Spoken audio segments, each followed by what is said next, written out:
Hello everyone, a warm welcome to the sixth lesson of cryptocurrency unscripted. I hope you guys like the previous videos and आज की video में we'll be discussing about chart pattern. जैसे previous video में हमने discuss किया था candlestick patterns के बारे में, तो आज हम डिस्कस करेंगे चार्ट पैटर्न्स के बारे में। ढेर सारे कैंडलस्टिक पैटर्न्स के साथ के कॉम्बिनेशन के साथ चार्ट पैटर्न्स भी बनते हैं और then will be using these strategies in order to taker and entries for investment. और अगर आप ट्रेडिंग करें तो उसमें भी आपके काफ़ी ज़्यादा हेल्प करेगा।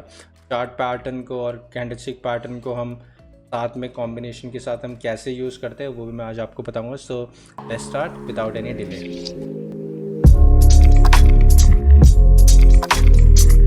So let's start with the introduction of chart pattern. What is a chart pattern? A chart pattern or a price pattern is a pattern within a chart when prices are graphed. जब भी prices ऊपर या नीचे जाते हैं तो एक pattern बनता है ग्राफ के ऊपर, उसको हम चार्ट पैटर्न बोलते हैं, जो कि हेल्प करता है टेक्निकल एनालिसिस में, हमें मूवमेंट का पता करने में कि एक जो ट्रेंड है रिवर्सल में हमारे काफ़ी ज़्यादा हेल्प होता है, या ट्रेंड कंटिन्यूएशन हो रहा है कि ट्रेंड भाई अप ट्रेंड चल रहा है तो अप ट्रेंड ही कंटिन्यू चलेगा। तो इन सब चीज़ों में हमारी काफ़ी हेल्प होती है चार्ट पैटर्न से। तो हमें बेसिक कुछ गिने चुने चार्ट पैटर्न है जो कि आपको रिपीटेटिव टाइम्स पे डिफरेंट चार्ट्स पे दिखेंगे, तो उन्हीं की मैं बात करूँगा। इनके अलावा मेरे ख्याल से और कोई चार्ट्स होंगे नहीं, एंड इन्हीं बेसिक चार्ट्स में सारे पैटर्न्स और इन्हीं बेसिक चार्ट पैटर्न्स में सारे पैटर्न्स लगभग कवर हो जाएंगे, और वही आप डिफरेंट पैटर्न को आप यूज़ कर पाओगे जब भी आप वो ग्राफ पे देखें। So let's start without any delay. अब सबसे पहला पैटर्न है हेड एंड शोल्डर पैटर्न।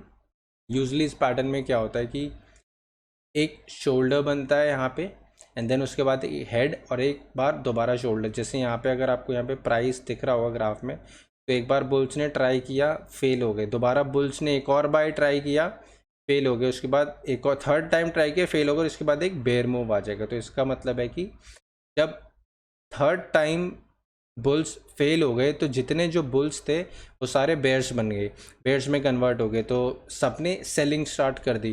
तो यूजली इसमें क्या होता है कि जो हेड का जितना गैप होता है ना, जैसे फॉर एग्जांपल ये 200 रुपीज़ पे यहाँ पे प्राइस और ये 250 है, तो 50 रुपीज़ का जो हेड का जो प्राइस होगा ना, उतना ही हम नीचे टारगेट कंसिडर कर सकते हैं। जैसे आपको यहाँ पे दिख रहा होगा कि ये इतना बड़ा यहाँ पे ये टारगेट यहाँ पे दिख रहा है, और सेम नीचे हम टारगेट बना सकते हैं, और इसका जो टाइम फ्रेम हम रख सकते हैं कि कितने टाइम फ्रेम में हमें ये टारगेट अचीव हो सकता है, वो हम कंसिडर कर सकते हैं। ये जो नेकलाइन है हेड एंड शोल्डर की, जैसे ये पूरा जो हेड एंड शोल्डर यहाँ पे कंप्लीट हो रहा है और ये यहाँ पे एक ब्रेकआउट हो रहा है, यहाँ पे जैसे ब्रेकआउट हुआ आप देख रहे हो कितना तगड़ा है सेलिंग प्रेशर है विद इन 2 डेज, या जो भी ये 2 कैंडल्स में बहुत ही अच्छा खासा प्रॉफिट बुकिंग हो सकती है। आप शॉर्ट कर सकते हो मार्केट को, मतलब you can like buy, you can sell first and then buy later. So जैसे मैंने बताया कि ये जो नेकलाइन का जो नेकलाइन को हम कंसिडर करेंगे टाइम पीरियड, जैसे फॉर एग्जांपल ये 30 कैंडल्स हैं और ये 1 कैंडल डेली कैंडल डिपेक्ट कर रही है, तो 30 डेज को हम एक टाइम फ्रेम कंसिडर कर सकते हैं। इसमें टारगेट अचीव हो सकता है, बट ये कंपलसरी नहीं है। यूजली जैसे अगर आपको दिख रहा है अचानक से अगर सेल मूव आ, कोई बहुत बड़ी एक न्यूज़ आ जाती है तो अचानक से बहुत बड़ा सेल मूव आ सकता है, बट ये जो टारगेट है ना ये ज़रूर आपको मिलेगा, बट टाइम फ्रेम में ऊपर नीचे हो सकता है, but target you can achieve. तो इसके बाद पैटर्न जैसे हेड एंड शोल्डर आता है, ऐसी inverted head and shoulder pattern भी आता है। यूजली जब हेड एंड शोल्डर पैटर्न बनता है तो हमेशा एक डाउन ट्रेंड इसके बाद आता है, और जब एक inverted head and shoulder pattern बनता है तो उसके बाद अप ट्रेंड आता है। जैसे आपको यहाँ पे दिख रहा होगा बेयर्स एक बार मार्केट को नीचे लेके गए, फिर बुल्स ने यहाँ पकड़ ली, दोबारा दूसरी बार बेयर्स मार्केट को नीचे लेके गए, दोबारा यहाँ पे बुल्स ने पकड़ ली, और तीसरी बार यहाँ पे एक ब्रेकआउट दे दिया, और इसके बाद जैसे यहाँ पे ब्रेकआउट हुआ और यहाँ पे अगली कैंडल ने इसी नेकलाइन पे सपोर्ट ले लिया, तो ये कैंडल हमारी एंट्री पॉइंट हम इसको कंसिडर कर सकते हैं। जितना बड़ा हमारा हेड हो गया उतना ही बड़ा हमें ऊपर टारगेट मिल गया विद इन नेक्स्ट 3-4 कैंडल्स। तो सेम जैसे हेड एंड शोल्डर है, similarly inverted head and shoulder भी वैसी है। Inverted head and shoulder depicts that कि डाउन ट्रेंड के बाद एक अप ट्रेंड आने वाला है, और हेड एंड शोल्डर में क्या होता है कि अप ट्रेंड के बाद अब एक डाउन ट्रेंड आ रहा है। तो इसके बाद एक नेक्स्ट पैटर्न आता है डबल टॉप। डबल टॉप में सिमिलरली ऐसे 2 टॉप बनते हैं, जैसे हेड एंड शोल्डर में आपको दिख रहे होंगे ना, एक यहाँ पे एक छोटा बन रहा है, एक बड़ा, और एक उसके बाद एक और छोटा पैटर्न शोल्डर। बट इसमें क्या होता है कि दो लगभग सिमिलर काइंड ऑफ टॉप बन रहे हैं। जैसे मार्केट बुल्स एक बार ऊपर ले गए, फिर फेल हो गए और दोबारा सेकेंड पीक बनी, लगभग ये यहीं पे रेजिस्टेंस खा के, जो पहला था कि ये की लेवल हो गया, यहाँ पे एक रेजिस्टेंस मिल गया और दोबारा बुल्स नीचे गए। तो इसके बाद एक ना डाउन ट्रेंड आने के चांसेस है। और जितने बड़ा किसी भी एक का आप कंसिडर कर लो, अगर ये 200 लेवल ये नेकलाइन पे और 250 है, तो 50 लेवल का, अगर ये 50 पॉइंट्स का टारगेट है, ये हम नीचे अचीव कर सकते हैं मार्केट को शॉर्ट करके। डबल टॉप में अप ट्रेंड के बाद एक डाउन ट्रेंड, ये डाउन ट्रेंड आ सकता है या डाउन मूव आ सकता है अगर आप ट्रेडिंग कर रहे हो डेली टाइम फ्रेम पे। तो सिमिलरली डबल बॉटम में एक अप ट्रेंड आ सकता है, अप मूव आ सकता है। जैसे आपको ये दिख रहा हो कि यहाँ पे बेयर्स नीचे ले गए, दोबारा बुल्स आए, बुल्स यहाँ पे रेजिस्टेंस खा रहे हैं इसी नेकलाइन के ऊपर, दोबारा नीचे आए, सेकंड बॉटम बना। दो बॉटम बनने बहुत ज़रूरी है और इतना ही बड़ा टारगेट हम ऊपर अचीव कर सकते हैं आने वाले टाइम में। ठीक है, सिंपल स्ट्रैटेजीज़ हैं, ज़्यादा मैं इन्हें पढ़ूंगा नहीं क्योंकि मैं आपको बेसिक लैंग्वेज में सिखा रहा हूँ। स्टिल अगर आपको डेफिनेशंस वगैरह पढ़नी हो तो आप पॉज करके वीडियोस देख लेना। ट्रिपल टॉप सिमिलरली ऐसे ही क्या होता है, कई बार क्या होता है ना, प्राइस आया यहाँ पे, एक बार टॉप बनाया, वन पीक बनी, सेकंड पीक बनी, और उसके बाद ना प्राइस ने ब्रेक डाउन ही नहीं किया और ये एक और थर्ड पीक बन गई। तो it's just like double top. इसमें बस ये कि 3 बार प्राइस ने रिजेक्शन खा रहा है ऊपर जाके और 3 बार नेक लाइन से सपोर्ट मिल रहा है उसको। जैसे आपको दिख रहा होगा ना, 1 टाइम ऊपर गया, सेकेंड टाइम ऊपर गया, सिमिलरली थर्ड टाइम रेजिस्टेंस खाया। यहाँ पे तो कन्फर्मेशन होगी भाई, अब तो बुल्स फेल ही हो गए और बेयर्स ने पावर पकड़ लिया एंड ट्रेंड रिवर्सल हो गया, जैसे आपको दिख रहा है। और ये नेक लाइन से ये हमारा एक एंट्री पॉइंट होता है जहाँ पे नेक लाइन ब्रेक हो रही है हमारी। नेक लाइन ब्रेक हुई, आप इसकी नेक्स्ट कैंडल में ऊपर एंट्री ले सकते हो और यहाँ मार्केट को आप शॉर्ट कर सकते हो। ये ट्रिपल टॉप में ये होता है और ट्रिपल बॉटम में वही है कि अप ट्रेंड आएगा। इसके बाद बेयर्स आए नीचे, ये 2-3 बार यहाँ पे रिजेक्शन मिला, ये एक नेकलाइन होगी हमारी, जैसे ये ब्रेकआउट हुआ ट्रेंड रिवर्सल हो गया यहाँ पे। तो ये हमें यहाँ पे दिख रहा है ट्रिपल बॉटम में। ट्रिपल बॉटम के बाद नया पैटर्न्स आते हैं, chart patterns, sorry flag pattern. Triple bottom में जैसे मैंने आपको बताया, टाइम पीरियड ना यही रहेंगे हमेशा। जो हमारा पैटर्न बन रहा है ना, जिस एरिया में, उतना बड़ा हमारा टाइम पीरियड हम कंसिडर कर सकते हैं अपने टारगेट को अचीव होने में।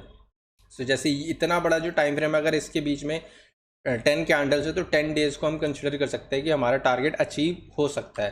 Similarly in case of triple top, अगर इतना ही टाइम लगभग हम कंसिडर कर सकते हैं डाउन ट्रेंड को हमारे टारगेट को अचीव होने में। और टारगेट वही है कि जितना बड़ा ये है, जितना बड़ा ये टॉप है, सिंगल टॉप, उसको आप टारगेट नीचे भी कंसिडर कर सकते हो, या इस यहाँ पे ट्रिपल बॉटम में आप ऊपर कंसिडर कर सकते हैं। अब इसके बाद आते हैं फ्लैग पैटर्न। फ्लैग पैटर्न में क्या होता है कि एकदम प्राइस एकदम शूटअप होता है और फिर कुछ टाइम के लिए कंसोलिडेट होता है और फिर दोबारा शूटअप होता है। बोलते हैं ना इसे एक बार, क्योंकि ऑब्वियस ही बात है, जब एक बार बुल्स जब बाय करेंगे और प्राइस को एकदम ऊपर लेके जाएंगे, देन फिर कुछ जो बुल्स के लोग होंगे, कुछ लोग प्रॉफिट बुकिंग करेंगे वहाँ पे, तो प्रॉफिट बुकिंग के टाइम पे कुछ टाइम तक कंसोलिडेशन चलेगा और फिर जब नए लोग जुड़ेंगे वहाँ पे और दोबारा फिर प्राइस को और बूम लेके जाएंगे। तो इसलिए इसमें फ्लैग पैटर्न हम कहते हैं। इसमें बेरिश फ्लैग भी होता है और बुलिश फ्लैग भी होता है। बुलिश फ्लैग को हम अप फ्लैग भी बोल सकते हैं। जैसे यहाँ पे आपको दिख रहा है बुलिश फ्लैग, ये एक प्राइस पूरा एकदम मूव आया इतना बड़ा और यहाँ पे ये प्राइस ना कंसोलिडेट हो गया, ये एक ट्रेंड लाइंस बन रही है हमारी इस रेंज में और ये एक अप फ्लैग बन गया। अगर आपको ये दिख रहा होगा, एक अप है, इसमें पोल नीचे होता है और फ्लैग का जो क्लॉथ है ये हमारा, अगर इसको हम क्लॉथ कंसिडर करते हैं तो ये ऊपर हो गया हमारा।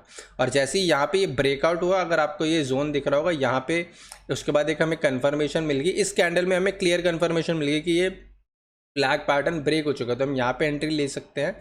और जितना बड़ा जो हमारा पोल होता है ना, उतना ही बड़ा हम टारगेट अचीव कर सकते हैं नेक्स्ट आगे।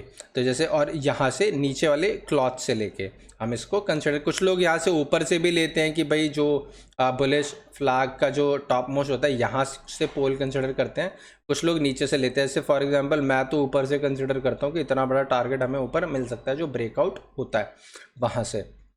सो ये हमारा अप फ्लैग पैटर्न हो गया, बुलिश फ्लैग। सिमिलरली यहाँ पे आता है बेरिश फ्लैग होता है। बेरिश फ्लैग में ऐसी सिंगल पोल आया, एक डाउन मूव आया, देन प्राइस कंसोलिडेट हुआ, लोगों ने बाय करना शुरू हुआ, बाय ऑन डिप बोलते हैं ना, तो बाय करना शुरू हुआ और यहाँ पे दोबारा एक प्राइस ड्रॉप हुआ, तो ये एक बेरिश फ्लैग पैटर्न मिल गया। जितना बड़ा ये हमारा जो पोल है उतना ही बड़ा हमें टारगेट नीचे अचीव हो गया। एंड टाइम फ्रेम यही रहता है, जितना बड़ा ये हमारा ये जो फ्लैग का जो टाइम पीरियड हो गया इसको हम कंसिडर कर सकते हैं। लेकिन यूजली अप फ्लैग और डाउन फ्लैग में क्या होता है कि एक सडन मूव आता है जब ब्रेकआउट होता है, बिकॉज आपको यहाँ पे दिख रहा हो कि एक सीधी रैली चली है बुल्स की, एंड सिमिलरली यहाँ पे अगर बेयर्स ने पावर पकड़ रखी है तो बेयर्स की रैली चली है, उसके बाद जैसी ब्रेकआउट हो तो एक अच्छी खासी रैली हमें मिलेगी और टारगेट काफ़ी बड़ा मिल जाता है when we are looking at a flag patterns. अब उसके बाद आते हैं पेनेंट्स पैटर्न। पेनेंट पैटर्न भी अप फ्लैग और डाउन फ्लैग पैटर्न्स की तरह ही होते हैं। इसमें एक अप फ्लैग बुलिश पेनेंट बनता है, एक इसमें बेरिश पेनेंट। इसमें कुछ नहीं है, जैसे हम उसमें रेक्टेंगल टाइप का एक हमारा यहाँ पे बन रहा था ना एक फ्लैग, इसमें यूजली क्या होता है एक प्राइस एकदम हायर हाई बनाएगा, फिर एक यहाँ पे हायर हाई बनेंगे, फिर हायर लोज बनेंगे और हायर लोज, और यहाँ पे लोअर हाई बनेगा, फिर lower low lower high and lower high यहाँ पे बनते जाएंगे। यहाँ पे मतलब जो रेजिस्टेंस है, और ये एक तरीके से एक यहाँ पे पेनेंट की फॉर्मेशन हो गई है। अगर आपको दिख रहा हो इसमें टारगेट वही जितना बड़ा पोल होता है, सिमिलरली जैसे ये पेनेंट का फॉर्मेशन ब्रेक होगा उतना बड़ा हमें टारगेट ऊपर मिल जाएगा। एंड डाउन ट्रेंड में बेरिश पेनेंट में प्राइस जैसे नीचे आया, यहाँ पे एक बार यहाँ पे सपोर्ट मिला, एक बार ऊपर आया, फिर नीचे आया, फिर ये करके एकदम ना कंसोलिडेशन हो गया, एक स्क्वीज हो रहा है यहाँ पे आगे जाके ना स्क्वीज हो रहा है, तो उसके बाद एकदम ना एकदम बूम होता है और एकदम मतलब एकदम तेज़ी से ही प्राइस यूजली इनमें ऊपर जाते हैं और हमें अच्छा खासा एक प्रॉफिट अचीव हो सकता है दोनों तरीके में। अगर यहाँ पे आप मार्केट को शॉर्ट करें तो आपको बेरिश पेरेंट में अच्छा खासा टारगेट अचीव हो सकता है, बुलिश में अगर आप मार्केट को लॉन्ग कर रहे हो तो। सिमिलरली रेक्टेंगल पैटर्न हो गया, rectangle patterns are nothing just sideways pattern. इसमें कुछ भी हो सकता है, प्राइस ऊपर भी जा सकता है, नीचे भी जा सकता है। नॉर्मल जैसे बोलते हैं ना हम अप ट्रेंड के बाद एक कुछ साइड ट्रेंड चलता है और down trend, so it's nothing, कुछ ज़्यादा इसमें जानने की ज़रूरत नहीं है, एक साइडवेज मूव को ही बोलते हैं। उसके बाद या तो क्या हो सकता है कि प्राइस एकदम ऊपर रिवर्स हो सकता है, नीचे भी, तो कुछ भी हो सकता है इसमें। सो इस simple rectangular pattern. Symmetrical triangle में क्या होता है कि सिमिलरली जितना बड़ा ये जो टारगेट है ना, इसी ड्यूरेशन में आगे भी आपका एक टारगेट बनेगा। प्राइस आया इस तरीके से मूव हुआ और यहाँ पे एक बार ब्रेक हो सकता है। यहाँ पे सिमेट्रिकल ट्रायंगल में यहाँ पे ऊपर भी, सिमेट्रिकल ट्रायंगल में चक्कर ये कि ये ऊपर भी ब्रेकआउट दे सकता है और नीचे भी दे सकता है। और जितना बड़ा जो फर्स्ट रेजिस्टेंस और फर्स्ट सपोर्ट के बीच में जितना बड़ा गैप होता है ना, हम उसको यूजली कंसिडर करते हैं। जैसे फॉर एग्जांपल टारगेट को अगर ऊपर ब्रेकआउट हो तो इतना बड़ा हम टारगेट कंसिडर कर सकते हैं ऊपर। तो जैसे फॉर एग्जांपल इस जगह पे ऐसे 200 रुपीज़ था प्राइस और इस लेवल पे 250 है, तो लाइक 50 रुपीज़ का हम टारगेट ऊपर एक्सपेक्ट कर सकते हैं अगर अप ऊपर ब्रेक हो रहा है। और अगर नीचे ब्रेकआउट होता है तो हम नेगेटिव में इतना बड़ा ही टारगेट नीचे हम अचीव कर सकते हैं। सिमेट्रिकल ट्रायंगल कहीं पे भी ब्रेकआउट हो सकता है, ऊपर भी और नीचे भी। एंड टाइम फ्रेम हम यूजली इतना ही कंसिडर करेंगे। हॉरिजॉन्टली में आपको टाइम फ्रेम दिख जाएगा, यही टाइम फ्रेम हम आगे रखेंगे और इतना ही बड़ा हम टारगेट नीचे भी रख सकते हैं। सिमिलरली यहाँ पे असेंडिंग ट्रायंगल हो गया। अब असेंडिंग ट्रायंगल एक ऐसा पैटर्न है जिसमें क्या होता है ना कि प्राइस यहाँ पे हायर हाई तो बना रहा है, यहाँ पे ना बार बार ना एक प्राइस पे रेजिस्टेंस खा रहा है, पर जो लोअर लोज है ना वो और स्क्वीज होते जा रहे हैं। जैसे आपको यहाँ पे फर्स्ट रेजिस्टेंस मिला, यहाँ पे फर्स्ट सपोर्ट है, तो ये जो सेकंड सपोर्ट है ना ये थोड़ा सा ऊपर है फर्स्ट सपोर्ट के, फिर जो थर्ड सपोर्ट है वो सेकंड सपोर्ट से ऊपर है, बट जो रेजिस्टेंस है ना फर्स्ट सेकंड थर्ड या फोर्थ वो एकदम सिमिलर लेवल पे है। तो जो रेजिस्टेंस जो मार्केट को मिल रहा है वो एक सिमिलर लेवल पे मिल रहा है, पर सपोर्ट धीरे धीरे ऊपर जा रहा है। और जैसे ही यहाँ से ब्रेकआउट हो तो जितना बड़ा ये जो ट्रायंगल का जो हम लेवल बोल सकते हैं, इतना ही लेवल हम ऊपर एज अ टारगेट अचीव कर सकते हैं। जो R1 रेजिस्टेंस 1 और सपोर्ट 1 के बीच का जितना बड़ा गैप है उतना बड़ा हमारा टारगेट ऊपर हम इसको कंसिडर कर सकते हैं। और अब ट्रेंड एक बार कंटिन्यू हो गया। यूजली क्या करिए आप कि अगर ब्रेकआउट होता है तो एक बार रीटेस्ट का वेट कर लीजिए, एक बार मार्केट नीचे आएगी। जैसे यहाँ पे कंफर्मेशन मिल गया 3 कैंडल्स का कि मार्केट इसके वापस नीचे नहीं जा रही, क्या पता फेक आउट ना हो। कई बार क्या करती है मार्केट आई ऊपर और फिर दोबारा इसी जोन में चलेगी और ऐसे चलते गई, बिकॉज प्राइस थोड़ा बहुत ऊपर मूव हो सकता है, नेवर नो, और मे बी मार्केट के कुछ और इंटेंशन है। You should always respect markets. But अगर आपको यहाँ पे दिख रहा है कि कन्फर्मेशन है कि भाई यहाँ पे देखो, हमें यहाँ पे दिख गया कि एक ब्रेकआउट हुआ और उसके बाद यहाँ पे मार्केट ने सपोर्ट लिया इसी रेजिस्टेंस के ऊपर, जो यहाँ पे रेजिस्टेंस बन रहा था और यहीं पे अब आगे चल के सपोर्ट इन फ्यूचर भी बन सकता है, और यहाँ से एक अप मूव अप ट्रेंड आ गया। सिमिलरली डिसेंडिंग ट्रायंगल में क्या होता है कि मल्टीपल सपोर्ट सेम लेवल पे होते हैं बट डाउन स्लोपिंग हमारे रेजिस्टेंस होते हैं। जैसे मार्केट आए एक इसी लेवल पे सपोर्ट लिया, फिर दोबारा जो रेजिस्ट R2 है, resistance 2 is less is low is at a lower level than R1 resistance 1, फिर R3 R2 से भी नीचे है और R4 R3 से भी नीचे है, बट जो सपोर्ट 1 है, सपोर्ट 1, सपोर्ट 2, सपोर्ट 3, सपोर्ट 4 एक ही लेवल पे है। तो एक डिसेंडिंग ट्रायंगल का ये पैटर्न कंसिडर होता है और टारगेट इसमें वही रहेगा, जितना बड़ा बड़ा R1 और R2 का के बीच का हम टारगेट को हम कंसिडर कर सकते हैं। यूजली ये कंटिन्यूएशन पैटर्न इसको हम कंसिडर करते हैं। असेंडिंग में अब एक अप ट्रेंड कंटिन्यू होता है और डिसेंडिंग ट्रायंगल में एक डाउन ट्रेंड कंटिन्यू होता है। अब डिसेंडिंग ट्रायंगल के बाद हमारा बहुत ही अच्छा पैटर्न आता है कप एंड हैंडल पैटर्न। ये जो पैटर्न्स होते हैं ना यूजली बहुत लंबे टाइम में बनते हैं और ये इन पैटर्न्स को मल्टी बैगर पैटर्न भी कहा जाता है, बिकॉज ये टारगेट इतना बड़ा आपको देते हैं ना कि आप सोच भी नहीं सकते। लाइक ये यूजली क्या होता है, जैसे आपको दिख रहा है कि ये स्टार्ट में ये मार्च से चल रहा है, मार्च अप्रैल मई जून, एक पूरा बॉटम बन रहा है, ये कप बन गया हमारा और एक ये हैंडल बन गया इस लेवल पे। जैसे ये ब्रेकआउट हुआ तो आप जितना बड़ा ये जो गैप है ना, या इसको हम नेकलाइन कंसिडर करते हैं, और ये जितना बड़ा ये जो गैप हो गया इसको हम ऊपर टारगेट कंसिडर कर सकते हैं। जैसे एक पूरा मार्च अप्रैल मई जून जुलाई अगस्त, मतलब 5-6 महीने पैटर्न पूरा पूरा मार्केट नीचे आई, फिर कंसोलिडेट हुई और फिर धीरे धीरे ऊपर गई और फिर एक बार दोबारा नीचे आई और ये एक हैंडल का पैटर्न बन गया। उसके बाद ऊपर बन जाए, जरूरी नहीं है कि इसी तरीके से नीचे हैंडल बने। यूजली क्या होता है कई बार ऐसे भी हैंडल बन जाता है, यहीं से ऐसे हैंडल एक और छोटा सा कप बन जाता है। यहाँ पे एक पूरा एक कप हो गया और एक हैंडल हो गया। तो ये कप एंड हैंडल, जैसे ही यहाँ पे यूजली क्या होता है कि मेरे यहाँ जो सेफ ट्रेडर्स होंगे ना वो इस लेवल पे एंट्री करेंगे। जैसे ये जो एक नेक लाइन यहाँ पे बन जाएगी, अगर हम इसको कहीं कंसिडर करते हैं और यहाँ पे हम एंट्री ले सकते हैं और एक अच्छा खासा इतना बड़ा मूव अराउंड, अगर ये 2000 रुपीज़ पे और 1000 तो 1000 रुपीज़ तक का टारगेट हमें ऊपर मिल सकता है। तो दिस काइंड ऑफ पैटर्न को मल्टी बैगर पैटर्न कहते हैं और ये लॉन्ग टर्म के बाद आते हैं। And usually inverted cup and handle में सिमिलरली वही उल्टा बनता है और इतना ही मार्केट और नीचे जा सकता है। अगर आपने यहाँ पे एंट्री ली तो आई एक्सपेक्ट कि अगर इस तरीके कोई पैटर्न बन रहा है तो ब्रेक इवन करके आप एग्जिट ले लो। बट स्मार्ट जो इन्वेस्टर होते हैं वो पार्शियली प्रॉफिट बुक करते रहते हैं, जैसे मैंने प्रीवियस वीडियोज़ में बनाया। तो पार्शियली प्रॉफिट बुक करते जाइए और निकलते जाइए। तो यहाँ हो गया हमारा कप एंड हैंडल पैटर्न। अब हो गया राउंडिंग बॉटम। जैसे कप एंड हैंडल में अभी यहाँ पे इसको हम राउंडिंग बॉटम भी कंसिडर करते हैं, राउंडिंग टॉप भी हो गया। सिमिलरली वैसे ही ये भी राउंडिंग बॉटम और राउंडिंग टॉप है, बस इसमें एक हैंडल नहीं बन रहा, कप कप बन रहा है, इसको हमने राउंडिंग टॉप बोल दिया। ये राउंडिंग बॉटम हो गया और जितना बड़ा ये जो नेक लाइन हो गई इतना बड़ा ये टारगेट हम यहाँ पे नीचे हो गया, नीचे कंसिडर कर सकते हैं। और यही एक टाइम फ्रेम को हम कंसिडर कर सकते हैं कि इतने टाइम फ्रेम में ये हमारा टारगेट अचीव हो जाएगा। एंड राउंडिंग बॉटम में, राउंडिंग टॉप में ये मैंने बताया, राउंडिंग बॉटम में भी सिमिलरली इतना ही बड़ा टारगेट हम ऊपर अचीव कर सकते हैं। तो अब आता है राइजिंग वेज।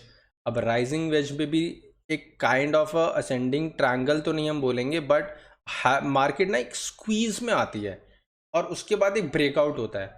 अब इसमें क्या है कि रेजिस्टेंस एक लेवल पे नहीं है, पर रेजिस्टेंस 1, रेजिस्टेंस 2 बन रहा है, रेजिस्टेंस 3 बन रहा है, पर ये जो लोअर लोज है ना ये थोड़े ज़्यादा स्टीप बन रहे हैं। मार्केट धीरे धीरे एक लेवल पे आके ना स्क्वीज होगी और फिर वहाँ से जब ब्रेकआउट होता है तो एक बार मार्केट नीचे आए, बिकॉज मार्केट को ना रेजिस्टेंस मिल रहा है। बुल्स मार्केट को ज़्यादा ऊपर नहीं ले जा पा रहे, जो हायर हाइज है ना वो इतने ज़्यादा स्ट्रांग नहीं है कि ये थोड़ा सा ही इससे ऊपर है। ये जो रेजिस्टेंस 1 हो गया, अगर हम इसको 1 कंसिडर करें तो R2 थोड़ा सा ऊपर है, R3 थोड़ा सा ऊपर है, और जो सपोर्ट है ना, सपोर्ट 1 नीचे, तो इसका मतलब ये कि ये बुल्स कितनी ज़्यादा जल्दी ट्राई कर रहे हैं बार बार कि मार्केट कितनी जल्दी वो ऊपर ले जाना चाह रहे हैं, बट फेल हो रहा है। और उसके बाद फाइनली यहाँ पे जब तो ये सपोर्ट लाइन हमारी बन रही है, यही जैसी ब्रेकआउट हुई मार्केट नीचे आएगी। तो राइजिंग वेज में यूजली क्या होता है, एक डाउन ट्रेंड के बाद आता है और उसके बाद जैसी सपोर्ट यहाँ पे ब्रेक होता है, एक अच्छा खासा हमको टारगेट नीचे मिल सकता है। वही रेजिस्टेंस 1 और सपोर्ट 1 को हम टारगेट कंसिडर करते हैं नीचे उतना ही के उतना ही, इतना अगर आपको यहाँ पे दिख रहा हो, ये हमारा टारगेट हमें दोबारा अचीव हो गया। सिमिलरली फॉलिंग वेज में ये डाउन ट्रेंड के बाद नीचे आ रहा है मार्केट, यहाँ से इतना बड़ा हम टारगेट ऊपर कंसिडर कर सकते हैं।